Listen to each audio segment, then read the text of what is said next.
A stainless steel tray clatters to the hospital floor. The sound echoes through the sterile corridor as conversations halt. James stands over Sarah, his pregnant wife, her cheek reddening from his slap. "You embarrassed me for the last time," he hisses, adjusting his designer cufflinks. Nobody moves. Nobody speaks. Until the emergency room doors swing open. An elderly man in a simple suit enters, leaning on a worn wooden cane. The staff straightens instantly. James's face drains of color as recognition dawns. "Dr. Roberts," the head nurse whispers, "we weren't expecting you tonight." James Morrison steps out of his penthouse shower onto heated marble floors. Steam billows around his athletic frame as he examines his reflection jawline still sharp, only hints of gray at his temples adding distinguished character. The 60th floor view of Boston's skyline stretches before him, buildings glittering like jewels he could simply reach out and pluck. Morning light casts long shadows across his domain, the city below already bustling while he enjoys the luxury of time. He runs a hand through his damp hair, savoring the moment of solitude before stepping into the role he's crafted so carefully: successful, ruthless, untouchable. His walk-in closet resembles a luxury boutique. He selects a hand-tailored suit, the fabric whispering wealth as he slides it on. A quick glance at his watch, worth more than what most Americans earn in 3 months, tells him he has time for breakfast. The weight of the timepiece grounds him, a constant reminder of how far he's climbed and how much further he intends to go. Today is not just another day. Today, he cements his legacy with the Henderson acquisition, the culmination of 2 years of meticulous planning and strategic pressure. In the dining room, his pregnant wife Sarah, 28, has already set out his meal. She moves carefully, her 7-month belly preceding her. Dark circles shadow her eyes, the blue-green irises that once sparkled with intelligence now dulled by exhaustion and something deeper: fear, perhaps, or resignation. James barely acknowledges her presence as he scrolls through emails on his phone. The smell of fresh coffee fills the air, but the atmosphere remains cold, clinical, like the hospital where Sarah once worked before James convinced her that a doctor's wife shouldn't need a career of her own. The Henderson deal is closing today, he announces to the room rather than to her. "We're celebrating at the Crystal Room tonight. Wear the blue dress, the one that hides that better." He gestures vaguely at her belly. The life growing inside her, their child reduced to an inconvenience. A blemish on the perfect image, he demands. Sarah nods silently, one hand unconsciously moving to protect her unborn child. The other hand clutches a small wooden elephant carving, thumb rubbing its smooth surface, a habit when she's anxious. The elephant was her father's gift when she left home, promising protection and wisdom. James notices the carving and frowns slightly. Another reminder of the father-in-law he's worked so hard to discredit. "Still carrying that trinket? I thought we agreed to put away childish things." His tone is light but undercut with steel. Sarah's fingers close more tightly around the wooden figure, her only act of defiance. James checks his messages one final time, then rises. "Car will be here in 10 minutes. Have a good day." He doesn't kiss her goodbye. Hasn't for months. Across the city, in a modest apartment above a community clinic, Robert Williams, 68, performs his morning stretches. His movements are precise despite his age and the limp from an old injury. Sunlight filters through simple curtains, catching dust motes in its beam. The apartment is small but immaculate, filled with medical journals rather than luxury items. Photographs line one wall: Sarah as a child, at her medical school graduation, at her wedding. In the wedding photo, her smile doesn't reach her eyes. Robert pauses before this image every morning, his heart heavy with questions unasked, conversations never had. Robert finishes his exercises and picks up his cane carved with elephant motifs, the wood worn smooth from years of use. He opens the clinic below his apartment, greeting regular patients by name. They respect him, not knowing that the unassuming doctor was once one of Boston's wealthiest medical entrepreneurs who chose a simpler life after personal tragedy. His hands, though aged, still move with the confidence of someone who has mended thousands of bodies. The small waiting room fills quickly: mothers with feverish children, elderly patients with chronic conditions, workers with injuries they can't afford to have treated elsewhere. A young mother enters with a feverish child. She counts insurance copay money anxiously, pennies and crumpled bills spread on the reception counter. Robert prepares the medication, then forgets to charge for half the items. When she protests, he smiles. The universe balances itself. Someone will need my help tomorrow who can pay a little extra. The gratitude in her eyes is worth more than the money he waves. This is medicine as it should be practiced as a calling, not a business. He remembers Sarah's eyes lighting up the same way when she spoke of becoming a pediatrician. Before James. Before everything changed. His phone rarely rings, but when it does, he answers immediately, hoping it might be Sarah. It never is. Their weekly calls dwindled to monthly, then stopped altogether 3 months ago. He respects her independence, but worries about the growing distance. The last time they spoke, her voice had been different, careful, measured, as though someone were listening.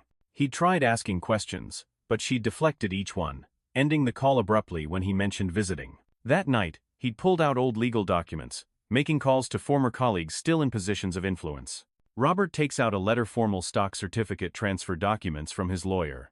He hasn't told Sarah that he still controls 30% of Horizon Healthcare, the hospital network he founded. Or that her husband's company, Morrison International, has been secretly acquired by Horizon through shell corporations. James believes he's on the verge of his biggest success. Robert knows it could become his greatest failure. The irony is not lost on him that the man who so values control is himself being controlled. But this isn't about revenge. It's about protection.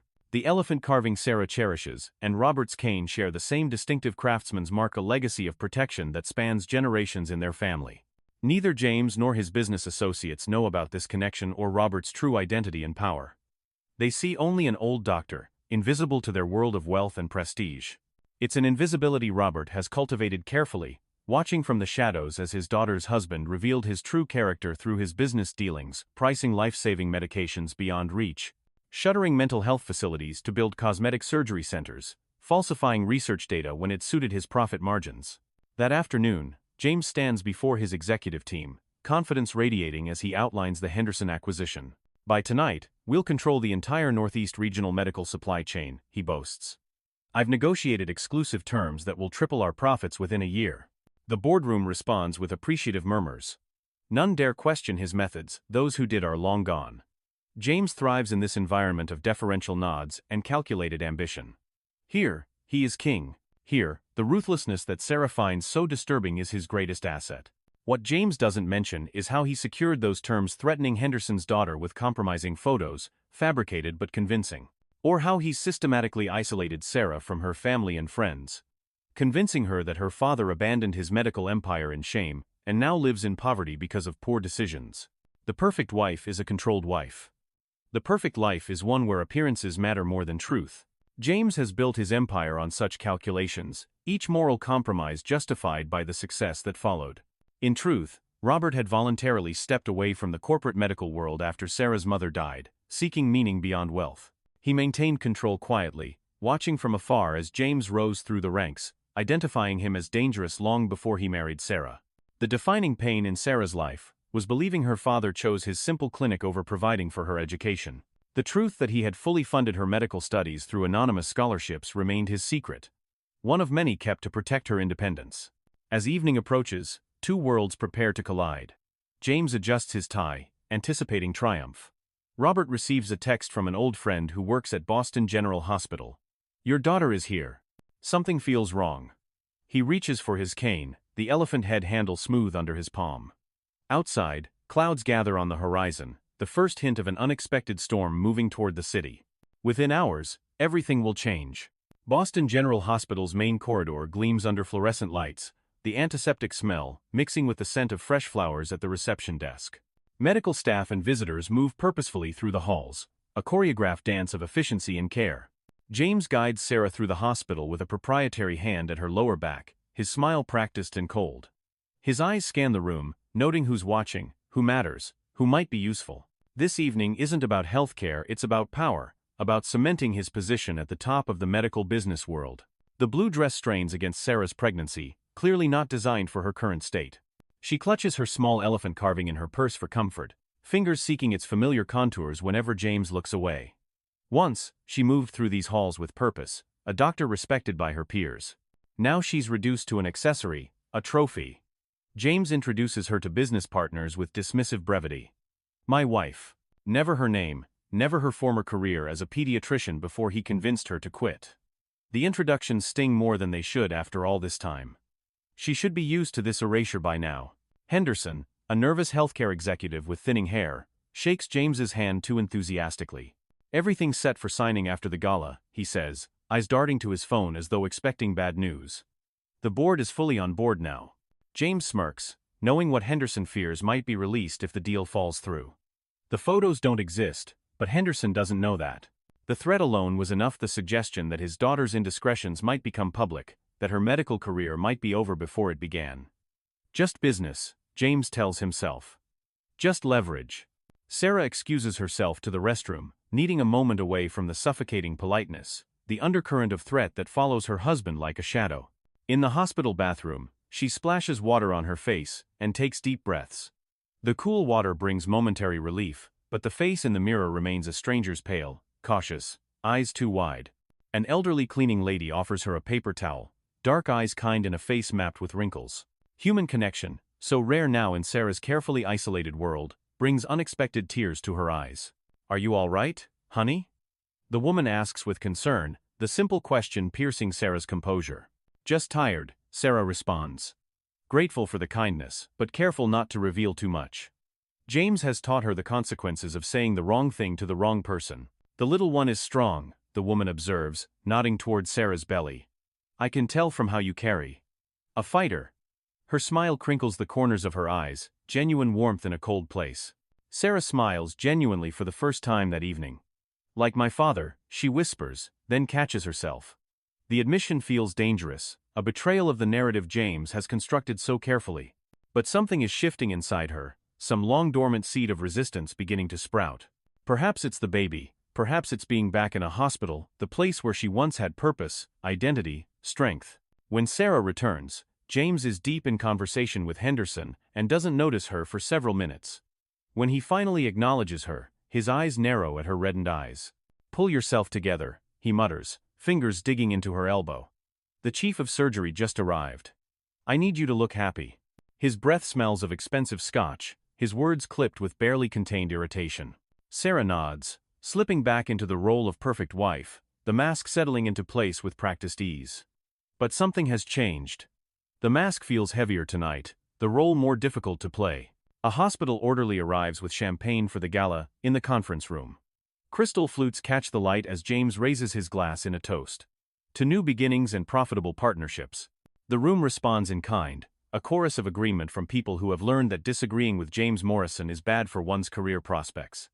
Sarah lifts her water glass. Henderson notices, not joining the celebration? The question is innocent enough, but James stiffens beside her, the first warning sign of his growing anger. Before she can answer, James interjects smoothly. "My wife is being dramatic about drinking during pregnancy. Her obstetrician has her convinced one sip will cause damage." His tone conveys what he really thinks of such concerns: unnecessary, hysterical, embarrassing. The implied criticism hangs in the air, a familiar humiliation. Sarah should let it pass, as she always does. But tonight, something pushes her to speak. "Actually," Sarah says quietly, "as a former pediatrician, I know even small amounts of alcohol can affect fetal development. My father always said." The words slip out before she can stop them. A small act of defiance. "Your father?" James cuts her off, voice sharp as a scalpel. "The man who abandoned his medical practice to run a free clinic in a rundown neighborhood? I don't think he's a medical authority anymore." His smile remains fixed, but his eyes flash warning. The group falls uncomfortably silent. Sarah's face burns with humiliation, the familiar mixture of shame and anger rising in her throat. She said too much. Again. "I didn't mean to cause offense," Henderson stammers, clearly wishing he'd never asked the question. The tension in the room has become palpable, the pleasant social veneer cracking to reveal something darker beneath. "None taken," James assures him. "My wife sometimes forgets that old-fashioned practices don't apply in modern medical business settings." The dismissal is complete. Sarah's expertise and opinions erased with a few carefully chosen words. She feels herself shrinking, becoming smaller in the eyes of everyone watching.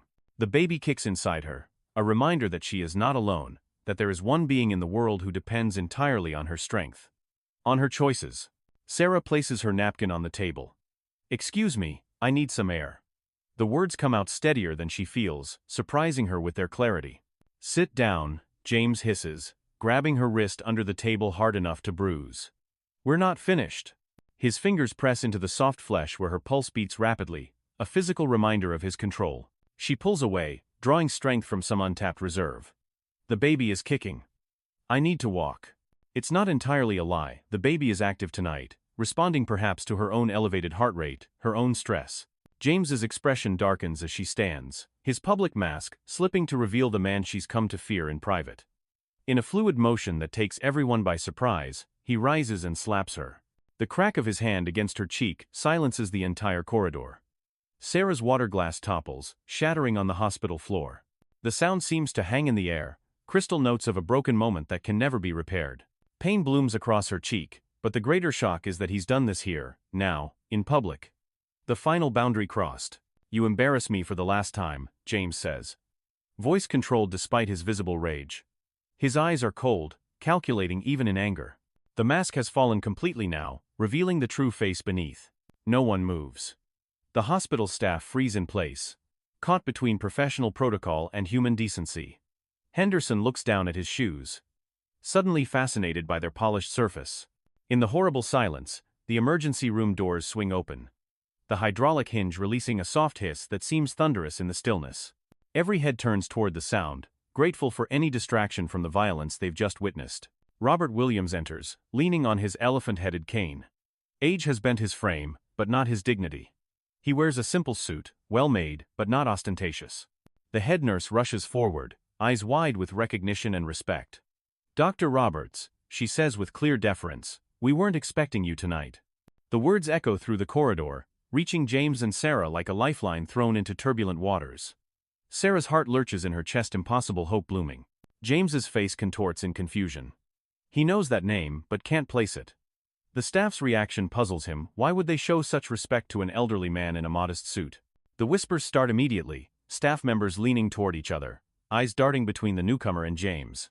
Something is happening that James doesn't control, doesn't understand, and the realization makes his jaw tighten, his fists clench at his sides.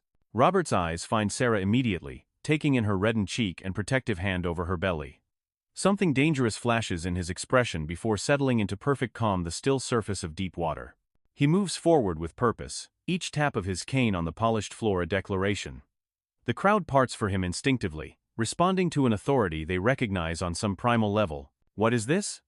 James demands, attempting to reassert control over the situation. "We're in a private business meeting." His voice lacks its usual confidence, uncertainty creeping in at the edges. The head nurse looks horrified at his tone. "Sir, this is Dr. Robert Williams. He founded this hospital." The revelation lands like a physical blow. James takes an involuntary step back, reassessing the elderly man before him. Not a nobody. Not a failure. The founder. The legend whose name still adorns the main building. Impossible. Recognition dawns slowly on James's face as he puts together the pieces. "Williams. You're Sarah's father? The clinic doctor?" Disbelief colors his words. This doesn't fit the narrative he's constructed so carefully, the story he's told Sarah about her father's fall from grace. If this is true, what else might be lies? Robert ignores him completely, walking directly to Sarah. He speaks to her softly, the words meant for her alone. "Sweetheart, are you hurt?" The simple question, asked with such genuine concern, breaks something open inside Sarah. Tears well in her eyes, years of isolation and longing crystallized in this single moment of connection. "Dad," she whispers. One word, loaded with 1,000 unspoken emotions.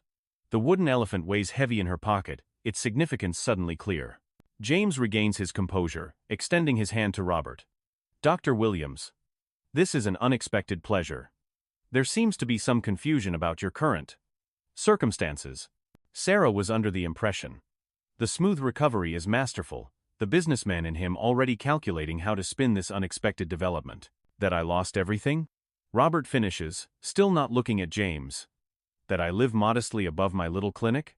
Now he turns, fixing James with a steady gaze that sees too much, that knows too much. "Did you ever ask yourself why I might choose a simpler life when I could afford otherwise?" The question hangs in the air, an invitation to reflection that James has no interest in accepting. "We should discuss this privately," James suggests, acutely aware of the watching hospital staff, the witnesses to his momentary loss of control. Damage control is needed, and quickly. "Why?" Robert asks. Voice level but edged with steel. "You didn't strike my daughter privately." The simple observation lands with precision, naming the violence that everyone witnessed but no one acknowledged. The watching crowd shifts uncomfortably, forced to confront their own complicity in remaining silent. Henderson shifts uncomfortably, suddenly eager to distance himself from James. James, who is this man, exactly? The question betrays his growing uncertainty about the deal, about his association with Morrison International. Robert answers before James can speak, his voice carrying the weight of authority earned rather than demanded. I founded Horizon Healthcare in 1990. Perhaps you've heard of it? The name drops like a stone into still water, ripples of shock spreading through the gathered executives. Horizon Healthcare, the silent giant, the shadow player in the medical industry, the entity whose approval can make or break careers. Henderson's eyes widen. Horizon Healthcare was the silent partner financing their deal, the detail James had been suspiciously vague about. The pieces are falling into place, and the picture they form is very different from what Henderson had been led to believe. Impossible, James spits, feeling control slipping through his fingers like sand. Horizon is owned by a consortium of shell companies that ultimately report to me, Robert finishes. I stepped back from public business life years ago. I never stepped away from protecting what matters. His gaze returns to Sarah, the message clear: she is what matters. She has always been what matters. James's phone buzzes. He checks it reflexively, a message from his lawyer. Deal cancelled. Henderson backing out. What happened? The screen blurs as James stares at it, the carefully constructed future dissolving before his eyes. Something fundamental has shifted, and for the first time in years, James Morrison feels fear. The hospital administrator discreetly guides them to an empty conference room, away from curious eyes. James paces like a caged animal, while Sarah sits beside her father, the wooden elephant carving now visible in her hands. Henderson hovers uncertainly by the door, caught between wanting to distance himself from the situation and needing to understand what it means for his business future. The tension in the room is thick enough to touch, electric with unresolved emotions and shifting power dynamics. You should leave, Mr. Henderson. Robert suggests gently. This is a family matter now. The kindness in his tone makes the dismissal impossible to refuse. Henderson nods gratefully and escapes, the door closing behind him with a soft click that sounds like finality. James whirls on Robert, abandoning any pretense of civility. Do you have any idea what you've just done? Years of work, destroyed in seconds. His voice rises, control slipping further away with each word. The careful image he's cultivated, reasonable, measured, professional, cracks to reveal the rage beneath. Robert remains unnervingly calm, a stark contrast to James's growing agitation. I know exactly what I've done. The question is, whether you understand what you've done to my daughter, to your unborn child, to yourself. The words land with precision, each one finding its mark. Not accusations but observations, all the more devastating for their simple truth. Dad, Sarah interrupts, her voice stronger now that she's no longer alone. How did you know I would be here tonight? The question reveals her growing suspicion that there's much more happening than she understands. Layers of truth and deception she's only beginning to unravel. Robert smiles sadly, the expression softening the lines of his face. I have friends in many places. But I've been watching longer than you realize. He turns to James, his gaze hardening. Did you think I wouldn't investigate the man marrying my only child? The question is rhetorical, the answer obvious in James's expression. Of course he thought that. He dismissed Robert as irrelevant, powerless of fatal miscalculation. James scoffs, falling back on arrogance when logic fails him. So you've been spying on us? That's your idea of fatherhood? The accusation is meant to drive a wedge between father and daughter, to re-establish James as the reasonable party. No, Robert says simply. My idea of fatherhood was respecting Sarah's choices, even when they pained me. Even when she chose you. The admission costs him. Sarah can see it in the way his shoulders tighten, the way his fingers grip his cane. Loving someone enough to let them make their own mistakes, perhaps the hardest form of love. A nurse enters with a tray of water. James waves her away impatiently, but Robert thanks her warmly. The nurse smiles before leaving. Another small indication of the respect Robert commands in this place, his place, though he chose to walk away from it. You told me he was living in near poverty, Sarah says to James, voice stronger now, fueled by growing anger. That he'd lost everything through malpractice suits. The accusations she's heard repeated so often, her father's incompetence, his professional disgrace, his abandonment, suddenly ring hollow against the evidence before her eyes. You told her what? Robert's composure cracks slightly, genuine shock breaking through his calm exterior. This, it seems, he hadn't anticipated the depth of James's deception, the elaborate fiction constructed around Robert's life and choices. James straightens his tie, falling back on the gestures of authority, when authority itself is slipping away. I told her what she needed to hear. You abandoned your hospital network, your position. You chose to run a free clinic when you could have provided her with everything. In his worldview, walking away from wealth and status is incomprehensible, a failure rather than a choice. I provided her with everything that matters, Robert replies. Including the freedom to make her own way without the burden of my wealth or name. A different kind of inheritance, not money or position, but the chance to build something of her own, to know her achievements were earned rather than given. Freedom? James laughs bitterly. You call it freedom to struggle through medical school on scholarships when her father was rich? To worry about student loans? The genuine confusion in his voice reveals the unbridgeable gap in their values. For James, money is the measure of love, of worth, of success. Sarah looks at her father, a question forming that she's never thought to ask. The anonymous scholarship that covered my tuition, that was you? The pieces click into place: the mysterious benefactor who appeared just when she needed it most, the string of fortunate coincidences that smoothed her path through medical school. Robert nods, a simple confirmation of a truth he never intended to reveal. I wanted you to know the satisfaction of earning your place. But I would never let you suffer. The contradiction: James can't understand support without control. Love without obligation. James's phone buzzes again. He checks it, face darkening further as his carefully constructed world continues to unravel. Text messages, emails, calls: his professional network, responding to some unseen catalyst, distancing themselves from whatever storm is brewing around Morrison International. What else haven't you told me? Sarah asks James, clutching the elephant carving tighter, drawing strength from its solid presence in her palm. The question opens a door she's been afraid to approach for years: the inconsistencies she's noticed. The explanations that never quite made sense. The growing unease she's pushed down and ignored. Perhaps about the Henderson deal? Robert suggests. About how it was secured. The question is gentle but pointed, a surgeon's precision in locating the source of infection. James points an accusing finger at Robert, abandoning all pretense of composure. You're behind Henderson backing out. What did you tell him? Desperation edges his words now, the fear of exposure greater than the fear of lost profits. Nothing he didn't already suspect. I simply made sure he had proof of your methods. Robert's calm never wavers, the certainty of someone who has prepared thoroughly, who has anticipated every move in this chess game that James didn't even know they were playing. Sarah looks between them, confusion giving way to a darker suspicion. What methods? She directs the question to her father, no longer expecting truth from her husband. James remains silent, the absence of denial more damning than any accusation. Robert sighs heavily, reluctant to be the bearer of such news but unwilling to shield Sarah from the truth any longer. Your husband threatened Henderson's daughter with fabricated compromising photos, he explains gently. It's not his first time using such tactics. The revelation lands like a physical blow. Sarah has known James was ruthless in business. But this crosses a line she didn't think even he would breach, using a young woman as collateral, threatening her future for financial gain. Sarah's hand moves protectively over her belly, instinctively shielding her daughter from the man who will be her father. Is this true? The question is directed at James, one last chance for explanation, for denial, for some version of events that might allow her to stay.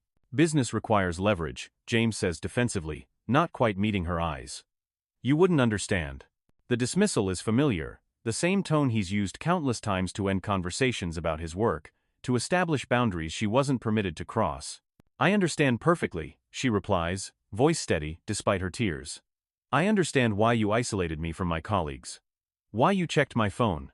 Why you insisted I stop practicing medicine. The pattern is suddenly so clear, the systematic removal of her independence, her support system, her identity. Not love, but control. Not protection, but possession. I gave you everything. James shouts, abandoning the last vestiges of his public persona. This lifestyle, security, status. The things he values most, the only currency he truly understands. A cage is still a cage, no matter how gilded, Robert interrupts. The simple truth silences James momentarily, strips away his justifications. James laughs coldly, redirecting his attack toward Robert. Rich coming from you. Where were you when she needed a father? When her mother died? Playing doctor to the poor instead of being there for your family. He senses vulnerability and strikes at it, the predator in him never fully dormant. Pain flashes across Robert's weathered face. He grips his cane tighter, the elephant head carving catching the light. The accusation finds its mark, touches an old wound still tender after all these years. You know nothing of that time, he says softly, voice thick with memory. The first hint of true emotion cracking his composed exterior. I know you abandoned your responsibilities, James presses, sensing vulnerability. What kind of doctor walks away from building a medical empire to become nobody? The question reveals everything about James's value system worth measured in empire building, in power, in public recognition. The kind who holds his wife's hand as cancer takes her, Robert answers, voice thick with memory. The kind who realizes all his wealth couldn't save what mattered most. The simple truth silences the room. Some pains run too deep for easy words, some losses reorder a life completely. The room falls silent. Sarah stares at her father, seeing him truly for perhaps the first time since childhood. Not the abandoning parent James described, not even the respected doctor others revere, but a man who made choices based on values she's only beginning to understand. You never told me that's why you left Horizon. The accusation holds no heat, only wonder at how thoroughly she misunderstood her own history. I didn't leave it, Robert corrects gently. I stepped back. Your mother made me promise to find purpose beyond wealth. In her final days, she worried we had focused too much on building fortune and not enough on building lives. He speaks directly to Sarah now, as though James isn't present, sharing a truth meant for her alone. James snorts. Convenient story. The dismissal lacks conviction, his usual certainty wavering in the face of Robert's quiet dignity. Your mother's hospital room was in this very building, Robert continues, ignoring the interruption. I had leveraged everything to build this place. As she faded, I watched doctors rushing through rounds, spending mere minutes with patients to meet quotas and profit margins. She made me see it through her eyes. The memory is vivid, still his wife's thin hand pointing toward the window, asking questions he couldn't answer about what they had sacrificed, what they had become in pursuit of success. Sarah's tears fall freely now, understanding blooming like a painful flower. Why didn't you tell me? The question contains multitudes: why he let her believe James's version, why he stayed away, why he waited until now to reveal himself. You were grieving too. I didn't want to burden you with my transformation. And later. He sighs, regret evident in the sound. You seemed so determined to build your own path in the world of medical prestige, your mother and I had questioned. I thought perhaps you needed to discover your own truth. His reasons make sense now, colored by love rather than indifference. He had been present all along, watching over her from a distance she herself had created. James checks his phone again, increasingly agitated as more messages arrive, each one signaling another piece of his empire crumbling. This is all very touching, but it doesn't change facts. Henderson has pulled out, but I can salvage. The businessman in him is already calculating next moves, damage control, how to spin this setback into eventual victory. No, you can't, Robert says simply. As of 10 minutes ago, Morrison International's assets have been frozen pending investigation into healthcare fraud. The bomb drops quietly, without fanfare, but its impact is devastating. James goes pale, the blood draining from his face as the full implications sink in. You can't do that. The words come out strangled, disbelief warring with growing comprehension. I already have. Horizon Healthcare has been your majority shareholder through proxy companies for over a year. Did you never wonder why your hostile takeover succeeded so easily? I was watching, evaluating your character through your business decisions. You failed every test of integrity. Robert delivers the coup de grace without malice, simply stating facts, the long game he's been playing while James thought himself the master strategist. A nurse knocks and enters with a medical kit. Without being asked, she places it beside Sarah and quietly withdraws. The small act of kindness, of anticipating need without being asked, speaks volumes about the culture Robert created in this hospital, a culture that persists even years after his departure. Robert opens the kit and gently cleans his daughter's face where James struck her. His hands are steady and sure, the same hands that once built a hospital empire, now tenderly tending to his child. The simple act of care speaks louder than any declaration of love or protection. This is fatherhood distilled to its essence: presence, attention, gentle healing. I could destroy you completely, Robert tells James, voice matter of fact rather than threatening. But vengeance wasn't why I maintained my power in the shadows. It was always about protection. The distinction matters: not punishment for its own sake, but consequences that serve a greater purpose. Not revenge but justice. Not power but responsibility. The hospital's emergency generators kick in as the power flickers once, twice, then steadies. Outside, thunder rumbles as a summer storm begins to lash against the windows. The unexpected weather mirrors the emotional tempest within the conference room, nature itself seeming to respond to the human drama unfolding within these walls. The lights dim briefly before brightening again, casting strange shadows across James's increasingly desperate face. James's phone rings incessantly now. He answers sharply, stepping away from Sarah and Robert, as though physical distance might shield him from the collapse occurring in real time. What do you mean, healthcare fraud investigation? That's impossible. Who authorized? His face contorts as he listens, disbelief giving way to comprehension, then to fear. The medical board? Tonight? That's absurd. The timing is too perfect, too devastating to be coincidence. His eyes dart to Robert, understanding dawning that he has been outmaneuvered at every turn. Hanging up, he turns to Robert, accusation replacing the smooth confidence that has been his trademark. What have you done? The question sounds childish even to his own ears, petulant rather than powerful. Nothing you didn't do to yourself, Robert replies calmly. Your price gouging on essential medications, your kickback schemes with insurance providers, your shell companies for hiding assets from your previous divorce, all documented and delivered to authorities this evening. The methodical list unfolds like a prosecutor's opening statement. Each item another nail in the coffin of James's career. The hospital administrator appears at the door, visibly uncomfortable. Dr. Williams, there are officials in the lobby asking for Mr. Morrison.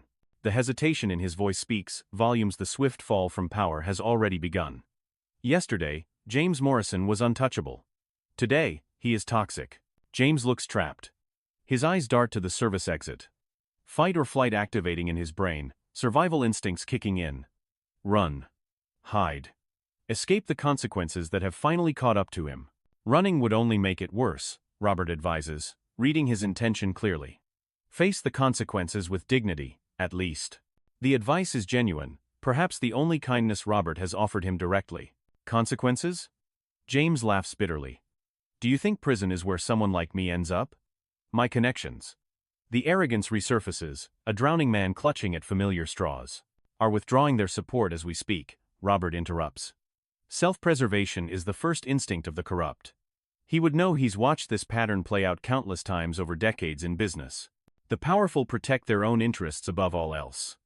Loyalty is always conditional. Lightning flashes, illuminating their faces in stark relief. The storm has intensified, thunder shaking the windows of the hospital. Nature itself seems to underscore the drama unfolding within these walls, punctuating key moments with atmospheric emphasis. Sarah winces suddenly, hand pressing against her belly. A sharp contraction ripples across her abdomen, unexpected and forceful. Her breath catches, pain momentarily eclipsing the emotional turmoil around her. What's wrong? Robert asks immediately, paternal instinct overriding everything else. His attention shifts completely from James to his daughter, the power struggle suddenly insignificant compared to her well-being. Just Braxton Hicks contractions, she assures him, breathing through the discomfort. False labor. I've had them before. But even as she says it, uncertainty colors her voice. This felt different. Stronger. James barely notices her discomfort, focused entirely on his collapsing world. He stabs at his phone, trying another contact. Senator Davis? It's James. I need immediate intervention with the medical board. What do you mean you can't help? We had an agreement. His voice rises in desperation as another safety net fails him. One by one, the powerful allies he thought would shield him are stepping back, unwilling to be caught in his downfall. While James is distracted, Sarah whispers to her father, "How bad is it? What will happen to him?" Despite everything, there's concern in her voice. Not for James himself, perhaps, but for what his actions mean for their future, for her child's father. Healthcare fraud, corporate coercion, falsifying medical studies, Robert lists quietly. Serious charges, but without physical evidence of his abuse, he might avoid the worst penalties. He'll lose his position, his assets, but likely serve minimal time. The assessment is clinical, realistic. Robert has no desire to see James destroyed completely, not for James's sake, but for Sarah's, for his grandchild's. Sarah nods, then winces again, more sharply. This time, the pain takes her breath away completely. Her hand clutches the edge of the table, knuckles white with tension. That wasn't Braxton Hicks, Robert observes, concern etching deeper lines in his face. He recognizes the signs immediately, years of medical training kicking in. This is real. This is happening. No, she admits. Fear creeping into her voice. I think the stress might have triggered something. But it's too early, 7 months. The realization brings fresh terror. Not now. Not like this. Not when everything is falling apart. Robert's expression hardens. He rises, leaning on his cane. We need to get you to the maternity ward. His voice allows no argument, The authority that built a medical empire now focused entirely on his daughter's well-being. James overhears this and scoffs. Convenient timing. Another manipulation? The accusation is automatic, reflexive his default assumption that everything is strategic, calculated for advantage. Even this. Sarah doubles over as a stronger contraction hits. A small puddle forms beneath her chair. Her water has broken. The physical evidence silences even James's skepticism.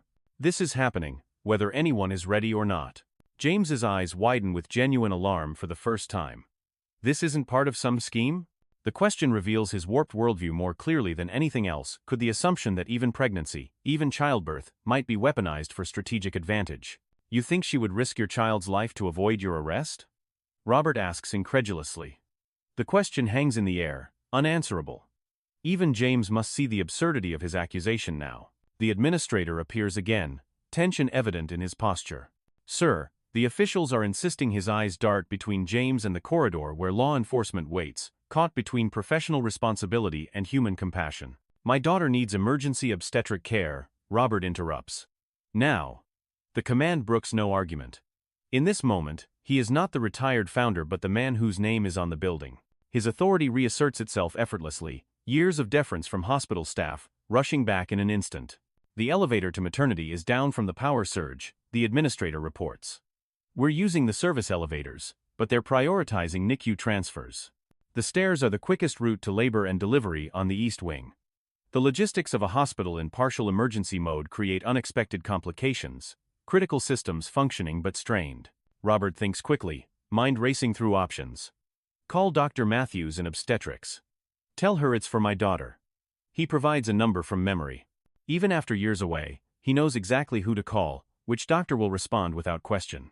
James stands frozen, looking between the door where officials wait, and his wife in premature labor. For once, his calculating expression shows genuine conflict. Not the manufactured hesitation he uses in negotiations, but real uncertainty. Two paths diverge before him, self-preservation or responsibility. For perhaps the first time in his adult life, the choice isn't clear. Go, Sarah tells him, seeing his hesitation. Save yourself. It's what you do best. The words are bitter, edged with the accumulated disappointment of years. She expects nothing more from him. Why would she? The accusation stings visibly. James straightens his shoulders and makes a decision. He approaches a stunned orderly and commandeers his lab coat, putting it on over his expensive suit. The action is unexpected, surprising everyone in the room, including Sarah. What are you doing? Robert demands, suspicion coloring his tone. After all, this could be simply another attempt at escape, at evasion. Getting my wife to labor and delivery, James answers tersely. The service corridors will bypass the main lobby where they're waiting. The plan forms quickly in his mind, hospital layout recalled from countless business visits. From renovation plans he himself approved. The authorities. Robert begins, not quite believing this sudden transformation. We'll have to wait. James is already helping Sarah to her feet, supporting her weight, as another contraction hits. She needs medical attention now. For once, his voice holds no calculation, no manipulation. Just certainty. Robert studies his son-in-law's face, searching for deception. Finding none, he nods once. I'll handle the officials. Delay them. But if this is a trick, the warning doesn't need completion. Both men understand what's at stake. It's not, James cuts him off. Whatever you think of me, that's my child too. The simple truth lands with unexpected weight. Not a calculated statement, but perhaps the first genuine thing James has said all evening. The three move quickly through the back corridors of the hospital, passing supply rooms and staff break areas. The emergency lights cast eerie shadows as they navigate the maze-like hallways. The storm has caused minor flooding in some lower-level areas, forcing them to take a longer route. Sarah leans heavily on both men, another contraction building as they hurry through the dimly lit passageways. Robert helps Sarah navigate the slippery floor as another contraction hits. We need to hurry. The contractions are getting closer. His medical training tells him what this means. Labor is progressing rapidly, too rapidly for comfort. James nods, then hesitates at a junction. The East Wing is through the psychiatric ward, but...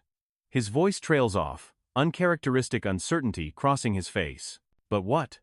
Robert presses as Sarah moans through another contraction. Time is slipping away, each second critical. I was responsible for cutting the psychiatric program's funding last year, converting it to more profitable cosmetic surgery suites. James doesn't elaborate, but his implication is clear: the staff there might recognize and resent him. His business decisions have created enemies in this very building. People who might impede their progress if they knew who was passing through. Robert makes a split-second decision. I'm coming with you. His presence might offset any resistance, might smooth their path through potentially hostile territory. The officials. James begins, questioning the strategy. Will be handled by my people. My daughter and grandchild need me more. The priorities are clear, unambiguous.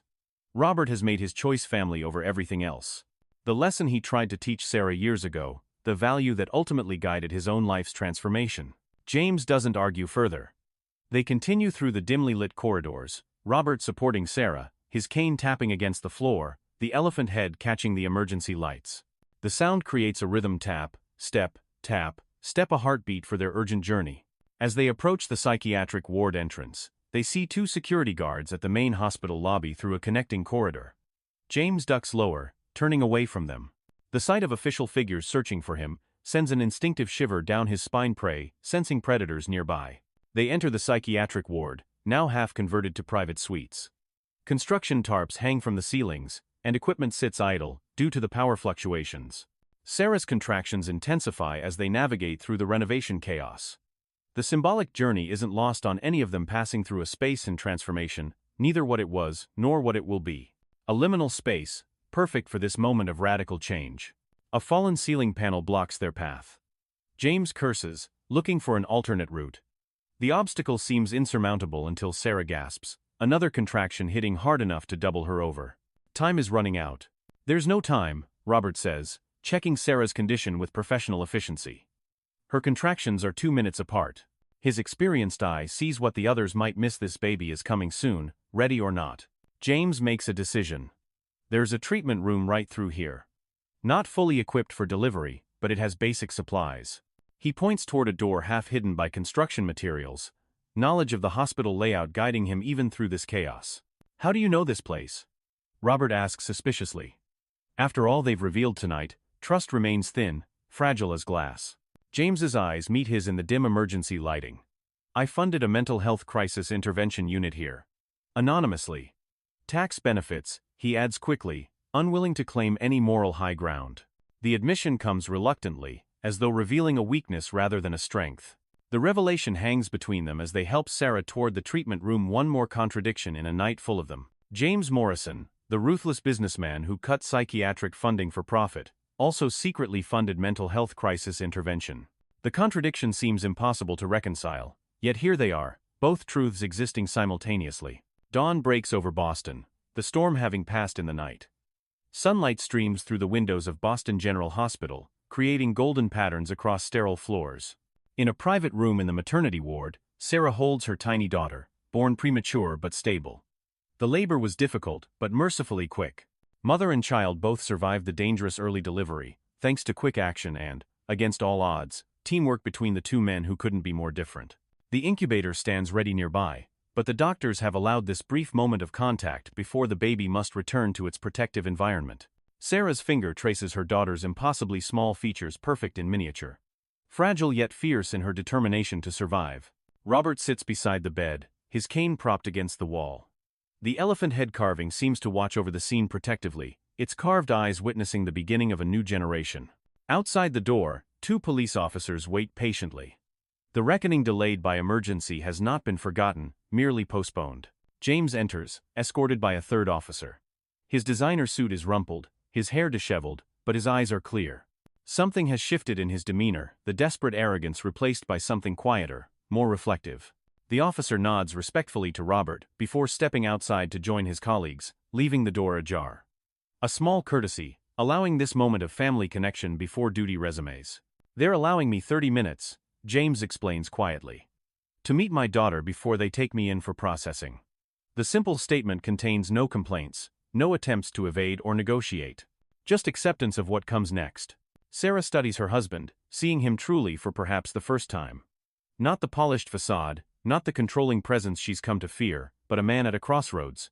Come meet her, she offers, the invitation neither forgiveness nor reconciliation, but acknowledgement of his place in their daughter's life, whatever comes next. James approaches cautiously, as though the tiny bundle might somehow judge him. He peers down at his daughter's face, delicate features, eyes closed in sleep, impossibly small fingers curled into fists. The vulnerability of new life stops him cold, strips away pretense, demands truth. "She has your nose," he says, voice thick with emotion he's never allowed himself to show. "And your father's stubbornness." The nurse said she fought hard. Admiration colors his words, recognition of strength in a package so small, it seems impossible. "We've named her Emma," Sarah tells him. "It means healer in its oldest form." The name choice isn't accidental, a wish for the future, a hope that this tiny being might somehow heal the broken world she's been born into. James nods, not trusting himself to speak. He reaches out hesitantly, then stops, looking to Sarah for permission. She nods. His finger gently traces the baby's cheek, the touch reverent, as though handling something precious beyond value. The simple interaction reveals more than any words could, the capacity for tenderness he's kept buried beneath layers of ambition and control. "The doctors say she'll need to stay in the NICU for several weeks," Robert explains. "But her prognosis is excellent." Clinical information delivered with grandfatherly pride, medical knowledge serving emotional reassurance. "Good," James says simply. "That's good." The inadequate response nonetheless carries weight: relief, gratitude, recognition of how close they came to tragedy. An uncomfortable silence falls. What do you say when everything has changed? When the foundations of your life have crumbled and you stand amid the ruins? James finally breaks it, practical even now. "I've instructed my lawyers to transfer all personal assets to a trust for Emma. The company is finished, but there should be enough to provide for her. For both of you. One last act of provision, of responsibility, before he faces what comes next. If any of those assets were illegally obtained, they'll be frozen," Robert points out. The reminder isn't cruel, just factual. The consequences of James's choices won't disappear with one night of better behavior. Yes. But not all of them were. James straightens his shoulders, meeting Robert's gaze directly. "The mental health crisis unit, it wasn't just for tax benefits. My brother died because he couldn't access proper psychiatric care. I've funded several similar facilities in underserved areas. The admission comes with difficulty, as though revealing a secret shame rather than an act of decency." Sarah and Robert exchange surprised glances. This doesn't fit the narrative either of them has constructed about James Morrison. It complicates the clean lines between villain and victim, introduces shades of gray where they'd seen only black and white. "Why did you never mention this?" Sarah asks, genuine curiosity in her voice. This James, capable of empathy, of secret charity, is a stranger to her. James shrugs uncomfortably. "It wasn't relevant to our life. To who I needed to be in business."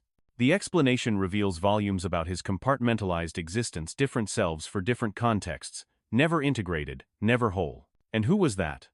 Robert asks without judgment, genuinely interested in understanding the man his daughter married, the father of his grandchild.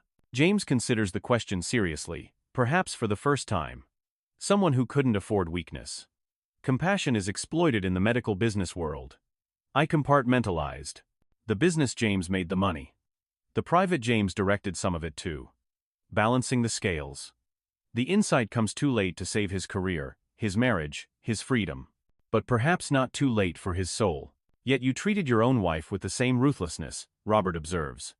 Not an accusation but an invitation to deeper reflection. How did the man who funded mental health clinics become someone who terrorized his pregnant wife? James flinches. "I don't expect forgiveness. But you should know. In the storm last night, when we reached that treatment room I'd funded, the psychiatrist on call recognized me immediately. Not as James Morrison the businessman, but as the anonymous benefactor who established the crisis intervention program. In that moment, I saw how differently my life could have been if I'd integrated those parts of myself, instead of keeping them separate. The realization is profound but comes too late to undo the damage done, the choices made." He turns to Sarah. "I failed you. Controlled you. Hurt you. There's no excuse." The simple acknowledgement offers no justification, no defense. Just truth, perhaps for the first time in their relationship. Sarah's eyes fill with tears. "I let you. I chose prestige and status over my calling as a doctor, exactly what my father walked away from. We both lost ourselves." Her own recognition mirrors his complicity in the construction of a life that valued appearance over substance, achievement over integrity. The baby stirs, tiny face scrunching before settling again. All three adults watch in wonder. This new life, innocent of their mistakes, carries the possibility of different choices, different paths. Emma exists because of their choices, yet remains untainted by them, a second chance embodied. James checks his watch. I should go. The officers are being courteous because of your father, but the sentence doesn't need completion. Reality waits outside the door. Consequences cannot be postponed indefinitely. How long? Sarah asks quietly, the question encompassing far more than just his legal sentence. My lawyers say 3 to 5 years, with cooperation. Less with good behavior. He attempts a smile. I'm told I can be very cooperative when properly motivated. A flash of the old charm, but without the manipulative edge. Self-awareness changes everything. Robert rises, retrieving his cane. I'll walk you out. The offer surprises both James and Sarah, a small courtesy, an acknowledgement of James's choice last night to help rather than flee. At the door, James turns back to look at his wife and daughter one last time. Sarah holds up the baby's tiny hand in a wave. We'll visit, she promises, though they all know the relationship is over. The marriage has ended, but something else begins, a different kind of connection, centered on the child they share. In the hallway, Robert speaks quietly to James. You saved my daughter and granddaughter last night when you could have escaped. That counts for something. The acknowledgement isn't quite forgiveness, but recognition. The beginning of a different understanding between them. Not enough. James accepts the limitation without argument. One good choice doesn't erase years of bad ones. Perhaps not. But it's a beginning. Robert offers what he cannot: absolution, but the possibility of redemption. A path forward, however difficult. James nods once, then allows the officers to lead him away. His shoulders are straight, his stride steady. He faces what comes next without evasion, perhaps the first step on a very long road. Robert returns to Sarah's room. She's placed the baby back in the incubator and sits watching the tiny chest rise and fall. The miracle of breath, of life continuing despite everything. He settles beside her, laying his elephant-headed cane across his lap. The symbol of protection has served its purpose, brought him to his daughter when she needed him most. What happens now, Dad? She asks, suddenly sounding very young. The question encompasses everything: her marriage, her career, her life as a single mother, their relationship moving forward. Now we begin again, he answers simply. All of us. The path isn't clear, the future not guaranteed. But they face it together, no longer separated by misunderstanding and deception. Sarah reaches for the wooden elephant carving she's carried for protection. For the first time, she notices it bears the same craftsman's mark as her father's cane. She places it carefully atop the incubator, standing guard over her daughter. The legacy continues, transformed by understanding.